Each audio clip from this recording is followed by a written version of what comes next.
Every Magic player, no matter how long they've been playing, knows one simple rule: buy singles.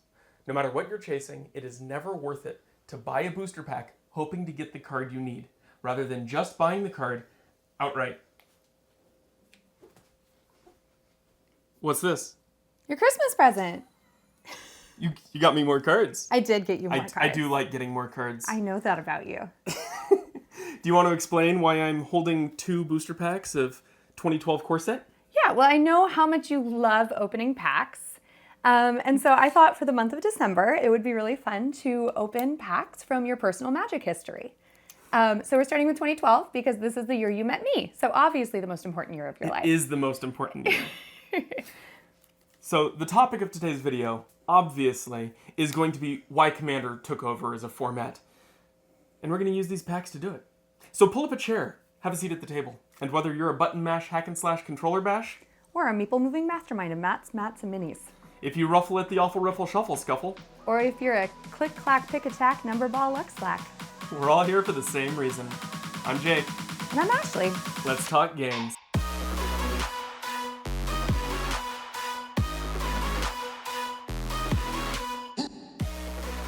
So today, we're talking about Core Set 2012. And I think this is kind of a unique point in Magic's history, specifically when it comes to Commander, because the core sets actually came out the year before they're numbered. So Core Set 2012 was released in July of 2011. And the original Commander decks were released in June of 2011. So this is the first set that came out after Commander became an official thing. And there's all sorts of other things that came with Commander becoming official. But after that point, Commander was sort of the de facto format for all of Magic. Mm-hmm. And you started playing around that time. So you've never really known a time before Commander. I did not. That's correct. Yeah, no. When I started playing, my first time I played on my own, my first deck I ever built was a draft. Mm-hmm. But I don't think that really counts as building a deck because you just kind of have cards and put them together. So my first deck I ever built was a Commander deck. It was the first thing I ever built. It's the first thing I ever knew, and it was the first set of rules that I understood as Magic the Gathering. Mm-hmm. So now let's go ahead and open some packs. And I want to talk about why opening packs became a different experience after Commander was a product. So would you like me to open both, or would you like to open one? I want you to open them. They're for Christmas. All right. So I have a white and a blue pack because we believe in Azorius control here. And I'm going to go ahead and start with the white pack, and we're really hoping for the Grand Abolisher that's on the front. But I think the difference in experience of opening a booster pack for building a standard or an extended deck versus building something like Commander, no matter what card we see in here, Stormfront Pegasus, 2 mana for a 2/2 flying, it's not super exciting. You would never use this in a standard deck. Yeah. So unless you're drafting, this card goes in the trash. But in Commander, you might have a flying tribal deck. You might have a Pegasus-themed deck. You might have weird requirements that you are placing on yourself for the deck that you're building, where this could be a really exciting card. Yeah. And so Commander as a format allows you to get excited about every single card that you draw. Blood Ogre is our second card. I love these old cards. They're just so bad. They're just actually unplayably bad. No, they're great. I know, I said that after saying that every card has a place in a Commander deck. I love him. Look at him. He's singing. He's singing, yes. He's so bloodthirsty. He's singing with the He's joy got a of song murder. in his heart and blood in his stomach. Then we got a Greater Basilisk. That's kind of cool. 3/5 Death Touch. Merfolk Looter, still a staple in every blue Commander deck that needs to draw cards. Griffin's Sentinel. Cool little vigilance. You do love griffins. I do like griffins. My favorite deck has no griffins, but is griffin themed. And it's griffin themed. Yes. We have an Auramancer. 3 mana 2/2, blows up enchantments. And a Slaughtering Cry.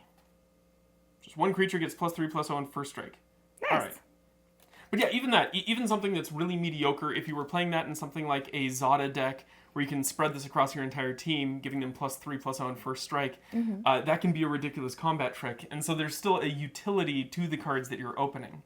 We got Brink of Disaster, a very narrow card, enchant creature or land, and then it blows up when you tap it. Glade Cover Scout, hexproof 1/1.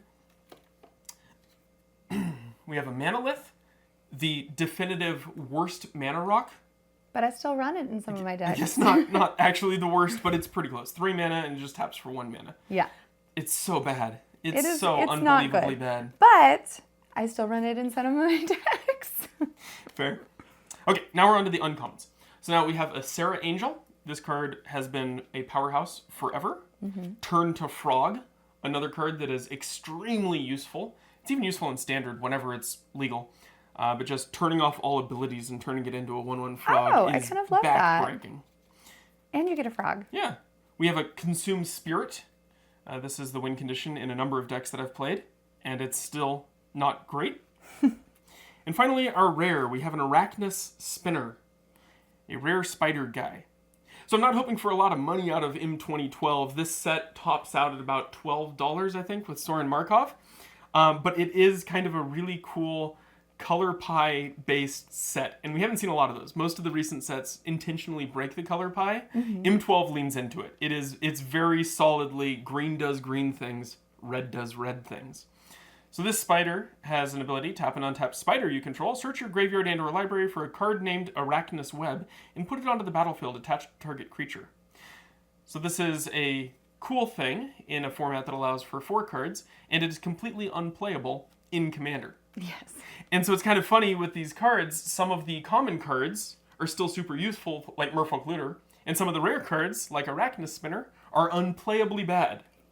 But you know what's really fun for me about this? I didn't realize that this would be so fun for me. But because this was the first set that I ever really played in Magic. Right. So as we're drafting, or like as I'm thinking about that first draft, that goblin that we pulled, where did it go? Blood Ogre. That's what I'm thinking of. I pulled this in my draft. Yeah. And like I picked this card and used it. It's good in draft. It was great. It is actually good. I won in draft with this card. And so I'm looking at it, and maybe that's why I love him so much, just because I recognize him. Yeah, it's that nostalgia factor. It's this is one of the first cards I ever played with. Y'all, I'm going to cry. Yeah. Don't cry, Ashley. Okay. Sorry, keep going. All right.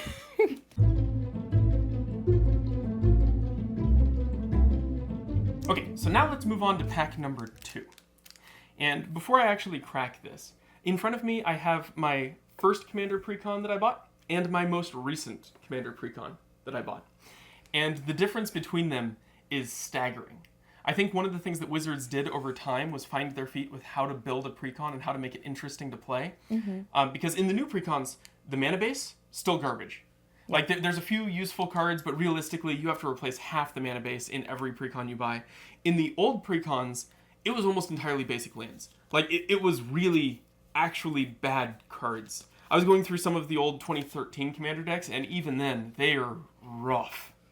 And then on top of that, in the actual playability of the set, you have 3 or 4 different strategies that are all vying for attention. And so really what you do is you take the deck, split it into 3 or 4 parts, add a bunch of other cards to build 3 or 4 different decks from it. And so it acts as kind of a catalyst to build a bunch of decks. Yeah. Whereas all the new precons, it has a strategy. Yeah, I was actually talking to somebody last night, Friday Night Magic, and I was laughing because we started with a precon game. Yes. And we were both playing Lord of the Rings. I was playing Sauron and he was playing Samwise. And I was just precon. No upgrades at all. It was great. We had so much fun. And he was playing, and he had upgraded it a little bit for Thanksgiving so that it could be a food-themed deck.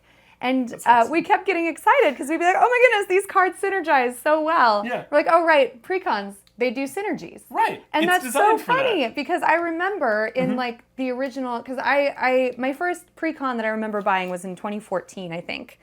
I forgot about Mael. But yeah, so my first precon was Mael, that's right.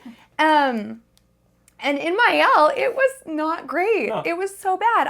Mael's ability, for those who don't know, is you pay 6 and tap, and then you look at the top 5 cards of your library. You may put a creature card with power 5 or greater from among them onto the battlefield, and you put the rest on the bottom of your library. And when I played this as a precon with no upgrades, I would miss with that ability more often than I would hit.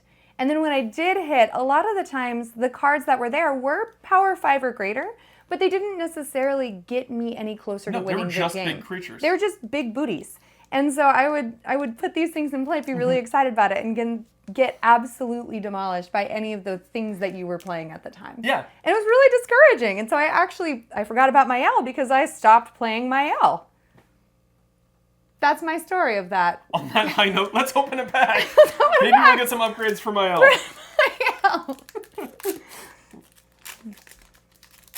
All right. Core set 2012, the absolute powerhouse. We're starting with the Divination. Ooh.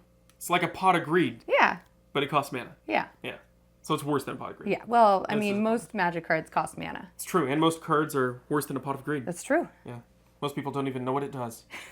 Fastwood Because Gorger. they didn't read it. 6 mana for a 5/6 vanilla. Oh, I forgot.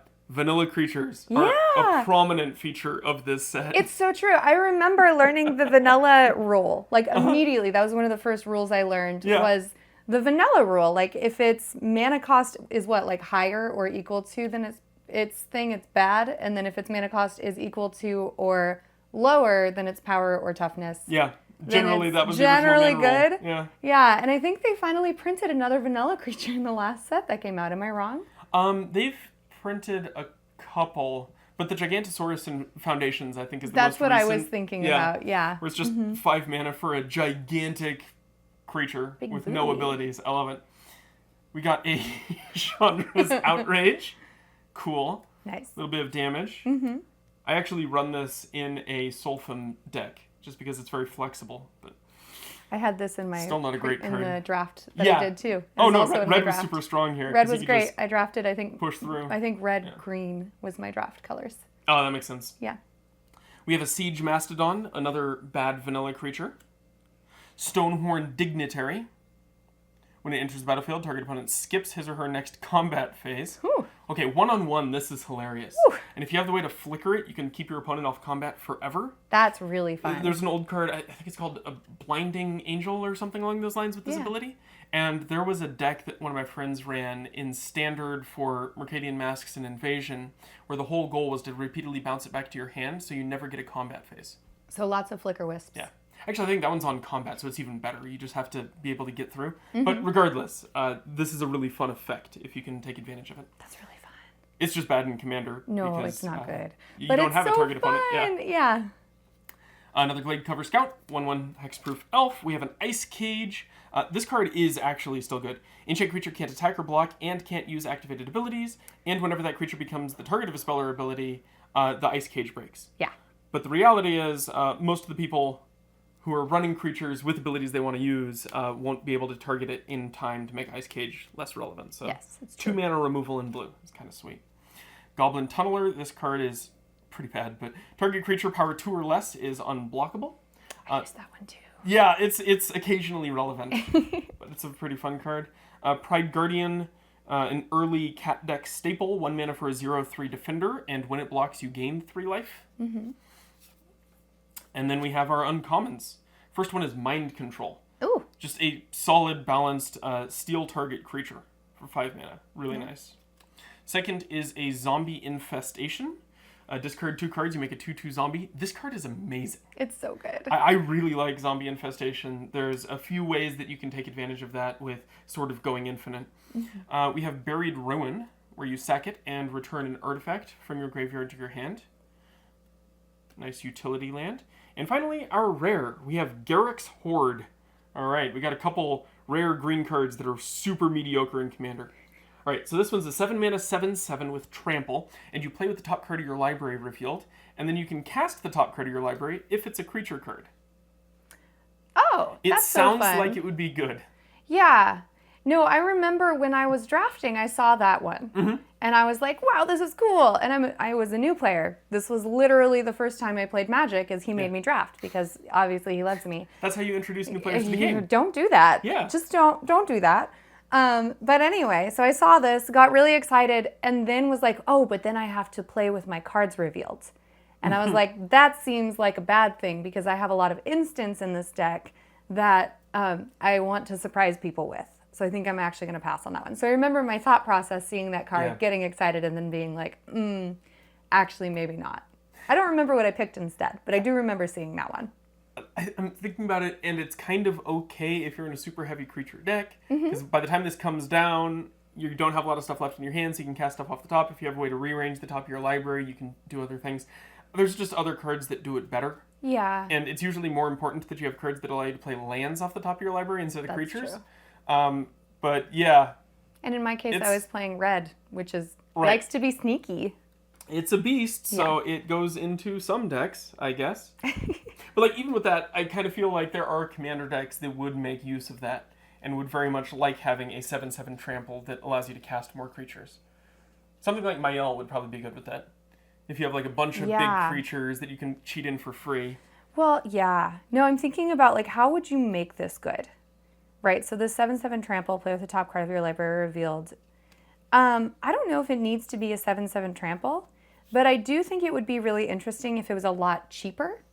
Yeah. So you were able to just have and if it was a legiondary. Oh, as your commander? As your commander, play play it like turn mana. like, well, 7 mana, because then you have to run enough mana acceleration to play it. Yeah, but you can run that like almost an elf deck, elf ball type combo that's thing. really true. Yeah. But yeah, no, I think this would be fun as a commander, and in elf would be crazy. But just, yeah, no, I think that it would be kind of a weird strategy. But I mean, I guess it's not, what is it? Can you play this in Pauper? No, because it's a rare. Because it's a rare, dang. Yeah. So there's like so many things about it that are like, it's almost really good and it's almost really fun, but it doesn't quite work. But I like it.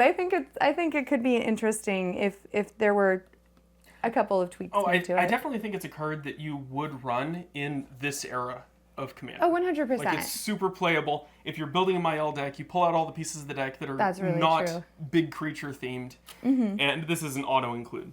100%. Finally, we got a soldier token and a foil Merfolk Mesmerist, which is a millstone on a creature. Super mid. Here Can you I go. have? Thank you. I mean, yeah, you can. It's worse than most of what you're running. It is worse than what I'm running. I just made a mill deck and I'm very excited about it. It's a nightmare. It works really well. It's only a nightmare because he's not playing that much graveyard recursion.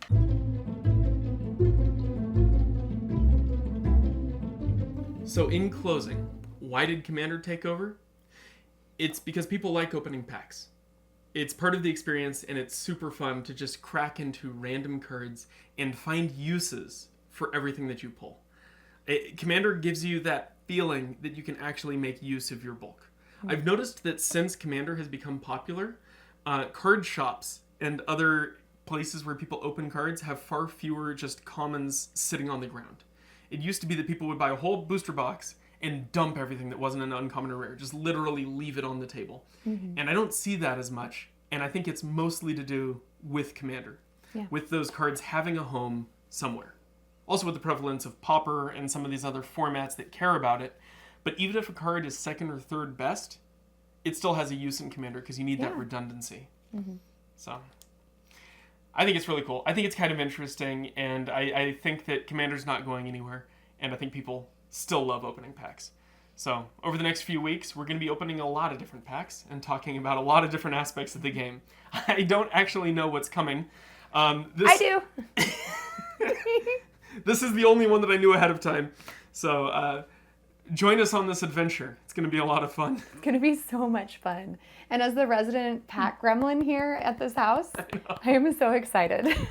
I only buy singles. I pretty much only buy packs. I think I just recently started buying singles. But a lot of that is he buys the singles for me. So it's not like I actually get the things I want out of packs. They're just so shiny. And I like chaos. Yeah.